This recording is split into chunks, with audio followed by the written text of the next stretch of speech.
Yes.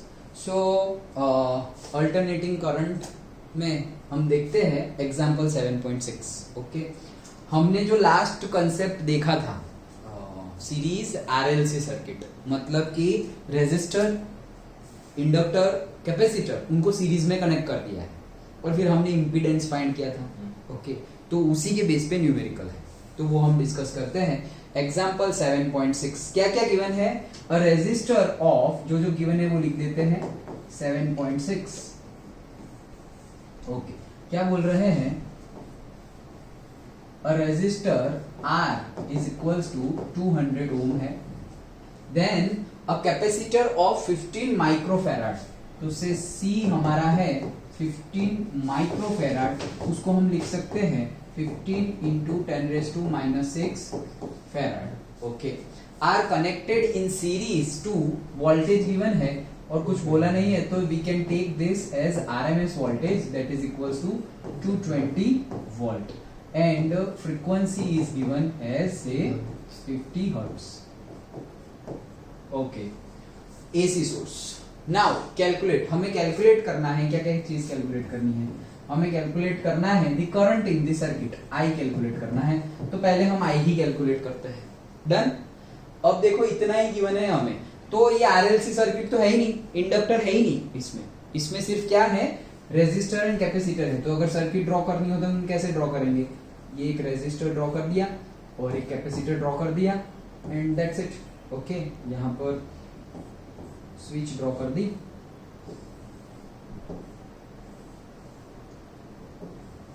Okay, सो ये हो गया हमारा AC source, this is switch, on कर देते हैं। ये हमारा हो गया रेजिस्टर, ये हमारा हो गया कैपेसिटर एंड दिस इज से आई, यहाँ पे हो जाएगा E is equals to E0 sine omega t. Done. ऐसे ही हम सर्किट ड्रॉ करते थे। अभी हमें आई की वैल्यू फाइंड करनी है, मतलब आरएमएस वैल्यू, अगर बोला नहीं है तो आरएमएस वैल्यू हमें फाइंड करनी है। ओके, सो सबसे पहले तो एल है नहीं, तो हमारा इम्पीडेंस क्या होगा? इम्पीडेंस का formula Z is equals to square root में, याद है ना?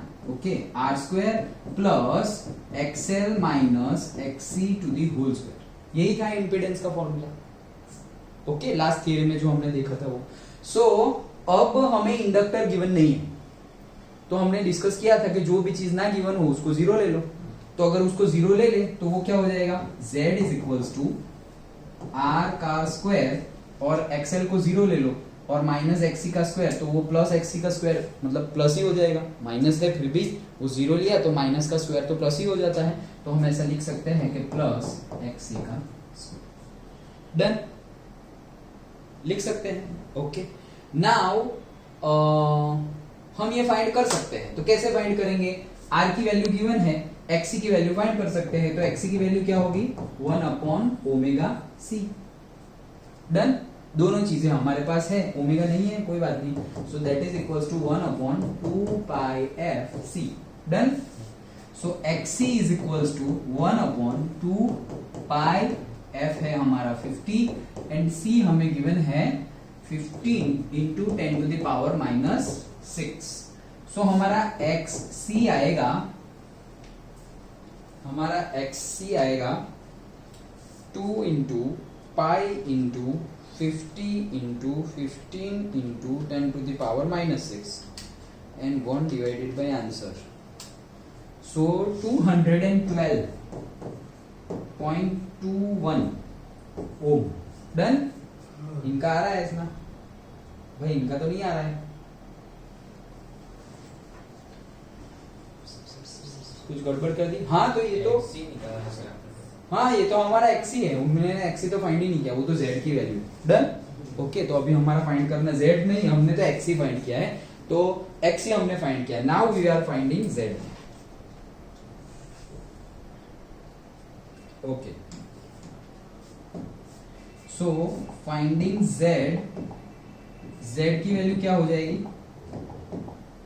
Z is equals to square root of R का स्क्वायर 200 का स्क्वायर प्लस 212.21 का स्क्वायर।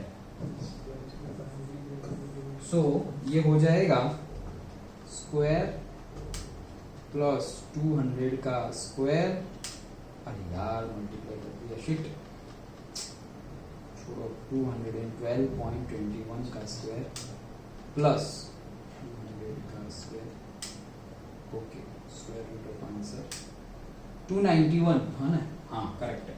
सो से 291.60 ये हमारा आ गया इम्पीडेंस।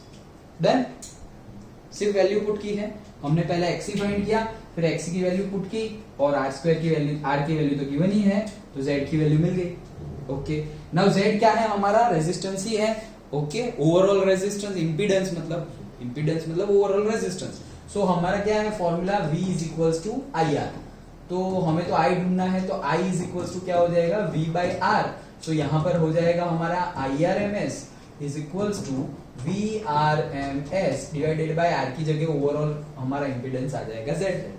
ओके, सो IRMS की वैल्यू क्या आ गई, IRMS that is equals to VRMS हमें गिवन है 220 डिवाइडेड बाय Z की वैल्यू है 291.60। Okay, so that will be equals to 220 divided by answer, so I is coming 0.75, बस इतना लिखते हैं, एम्पियर। आ रहा है उतना, आ रहा है ना, 755 हमारा है 754। डन, वो जो भी आए 754 7512 व्हाटएवर। सो ये हमारी हो गई IRMS की वैल्यू, सिंपल वैल्यू पुट करके किया है। अगर यहाँ पे RC सर्किट की बजाय LC सर्किट होती तो हम R की वैल्यू 0 पुट कर देते, अगर LC के बजाय LR सर्किट होती तो हम C की वैल्यू 0 पुट कर देते हमारे इंपीडेंस के फॉर्मूला में, और अगर सारी की सारी RLC सर्किट होगी तो सारी वैल्यू पुट कर दो, वो गिवन ही होगी, सिंपल है। ओके, सो ये हमने फाइंड कर लिया है करंट जो पूछा था। Next, calculate the voltage across the resistor and capacitor. Capacitor के अक्रॉस भी हमें वोल्टेज फाइंड करना है और रेजिस्टर के अक्रॉस भी हमें वोल्टेज फाइंड करना है, तो करते हैं।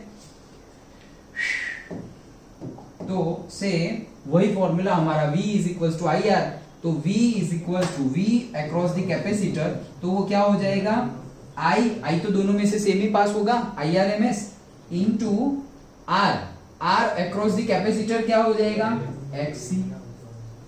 अक्रॉस द कैपेसिटर रेजिस्टेंस क्या है, XC, तो वो अगर हम वैल्यू पुट कर दे तो I की वैल्यू क्या है हमारी 0.754, तो 0.754 और XC की अकेले की वैल्यू कितनी आई है 212.21, so that is equals to, say ये जो आंसर आया वो इंटू 212.21, सो 160, कितना है 160 आ रहा है, हाँ आ रहा है 160.10 वोल्ट। Done, okay. और वैसे ही सेम वे हम करेंगे, अगेन ओम्स लॉ अप्लाई करें तो VC is equals to I into XC था, तो VR ही ढूंढना है, yes, VR is equals to क्या होगा I into R, I again same है 0.754 एंड R कितना है 200, so that will be equals to 0.754 into 200, 150.8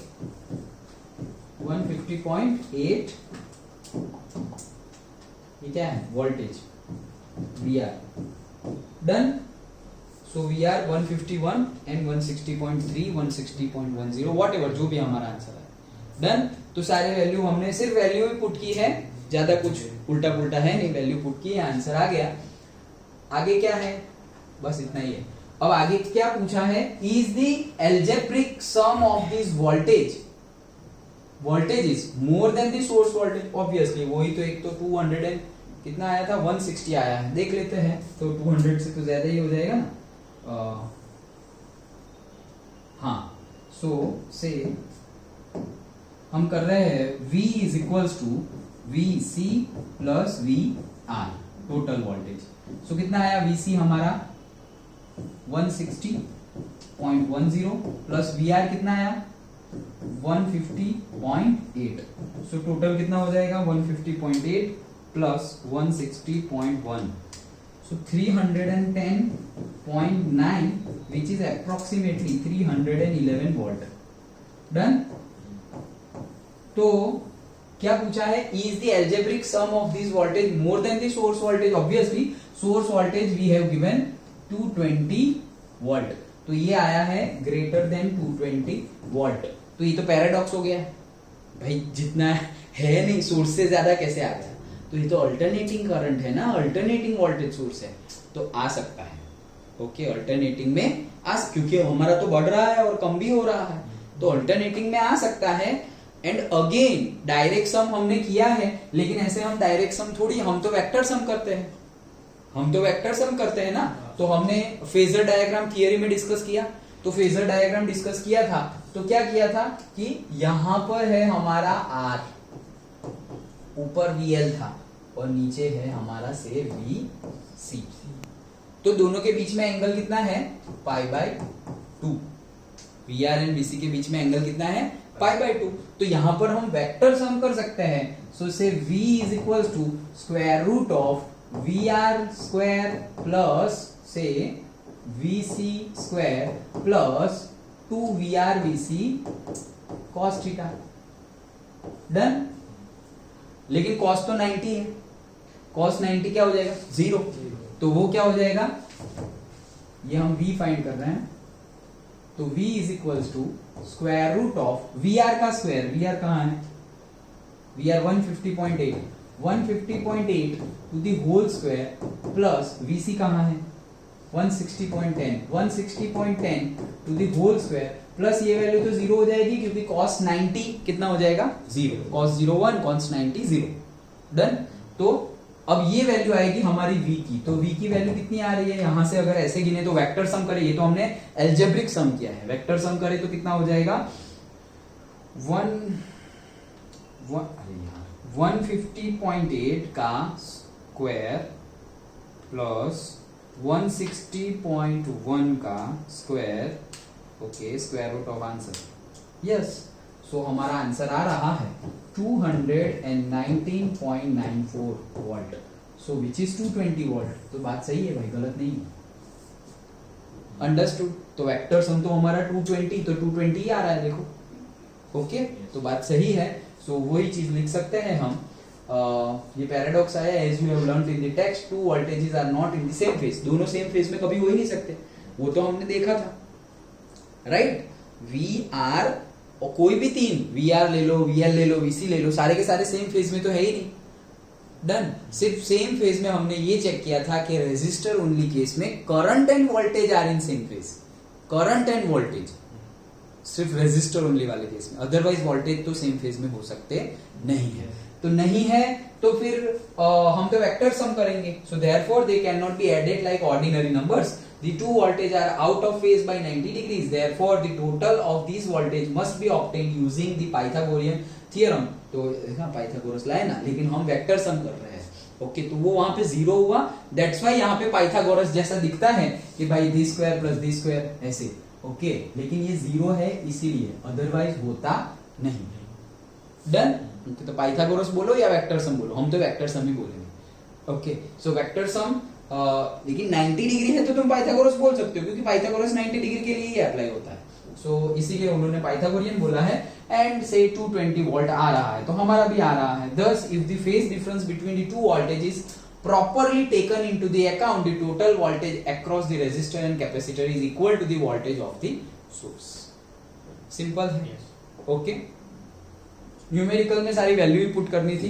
एक चीज ध्यान रखनी है कि जो नहीं दिया हुआ है, इंडक्टर, रेजिस्टर, कैपेसिटर में से जो नहीं दिया हुआ है, इंपीडेंस में उसकी वैल्यू 0 ले लेनी है। उसकी वैल्यू 0 ले ली, फिर इंपीडेंस फाइंड कर लिया, इंपीडेंस फाइंड कर लिया, वोल्टेज वैल्यू गिवन है तो करंट की वैल्यू मिल जाएगी। अभी तुम्हें सबके बीच में अक्रॉस दी वोल्टेज फाइंड करना है, तो कोई बात नहीं, V is equal to IR होता है, रेजिस्टर के बीच में फाइंड करना है, so V is equal to I, वो तो सेम होगा सबके लिए, एंड रेजिस्टर। कैपेसिटर के लिए वोल्टेज फाइंड करना है, तो V is equal to IR के जैसे V is equal to I, R की जगह XC। ओके, हमारा कैपेसिटिव रिएक्टेंस, XC की वैल्यू क्या है? 1/ωc। ओके, वैसे ही अगर इंडक्टर हो तो इंडक्टर के लिए भी क्या फाइंड करेंगे? V is equal to IR, so VL is equal to I, वो तो सेम ही होगा, XL। ओके, तो XL की वैल्यू क्या होगी? ωL। डन, सिंपल था। कोई डाउट? ओके।